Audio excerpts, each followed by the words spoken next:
You know, I actually had to remember how to spell the sole that this man deals with. Mark Bradley's here from Brantford Podiatry Associates. Thanks for coming in. Great to be back again. Did I get it right? No, S-O-L-E. Is that the bottom end of the fish? I'm dyslexic. Don't ask me to do the spelling, really. Oh, okay, so we're dealing with the E-loss. Yeah. Now, we're into summertime. You brought some demonstrators for us in the subject of summer footwear. Absolutely. About a month ago, actually, remember we had that little heat wave at the start of May. I had a whole bunch of patients asking me about should they wear sandals or flip-flops. And I did a little piece on our Facebook. You can get to that through our website. So there's a little article on there with some good pointers, but I thought I'd bring some in today and we talk a little bit about that. You have taught me here, and personally some stuff. I think I know what's good and what's bad. Yeah. You want to test me? Sure. Okay, on the outside, the green one. Okay, bad.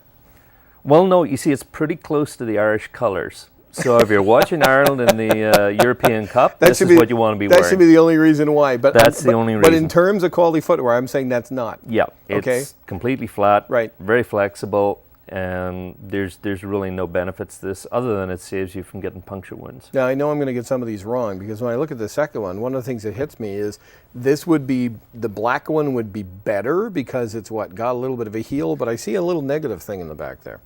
And what's the negative thing? No, I see this little negative part here well, it's not so bad actually. Having a little kick at the back of the shoe actually reduces your heel contact. Okay. It actually not so bad, but it's what's actually missing that's the bad part. Again, it's completely open, so yes, there is some residual support here. It's got a little bit of an arch profile built into it, and as you said, it's got a little bit of a lift at the back.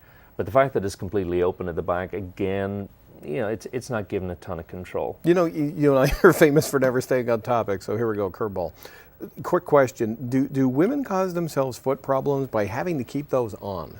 Absolutely. It'll certainly exaggerate any conditions because they're constantly contracting their toes to try and help stabilize. I'm not a sandals kind of guy. Yeah, it doesn't happen. So when we look at the brownish one there, how are we doing? Is it getting better or getting worse? That's very similar to its next door neighbor. Again, the thing we got to remember is, you know, sandals were designed, you know, first of all, to service people who were very poor and didn't have any access to affordable footwear. And then with beach culture came along with sandals being the cool thing, the in thing.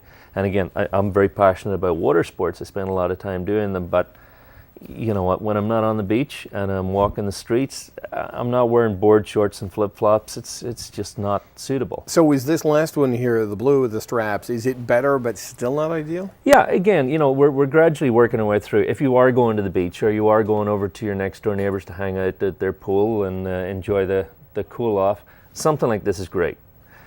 If you're gonna do a little bit more walking, then something a little bit more inclusive, a little bit more stable, gives you an added advantage again. So it's a matter, as usual, you know, picking your battles. Well, while you've got the shoe in your hand over the last year and getting to know a little bit about what you do, is it a one-size-fits-all situation that shoe should have flex in the sole, should have solid through the arch, and a little bit of a heel is okay? I think I could probably hand back my license now. You can just come and take over. So is that's the idea in terms of support? It's got a nice bit of flexibility in the ball of the foot. It is quite stable through the arch, and again, it's got that lift in the rear foot. And whilst this isn't perfect, it's a good environment. And for those that do succumb to having to wear orthotic devices, some of the sandals now have the ability where you can actually peel out the footbed and replace it with your own custom prescription if that's necessary. Now, do I have to break the bank to maintain foot health?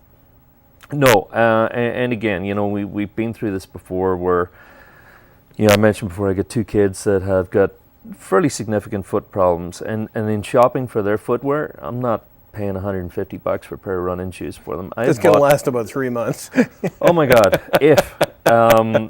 but conversely, yeah, you can buy a really cheap shoe that will last, you know, about really 3 weeks. I had a patient yesterday, her son had completely blown out the inside of the shoe in about that period of time. And we get into those simple things. If I see unusual or quick wear as a parent, I should be ringing the alarm, right? Absolutely. It's not normal, and they shouldn't be complaining about discomfort. Okay.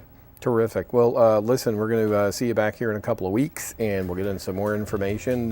How'd they do, by the way, Teach? You're doing exceptionally well. You're ready to move on to the second year. Yeah, I think either that or I'm going to go on to Jeopardy. Mark Bradley, thanks for the time. My pleasure. We're going to come back.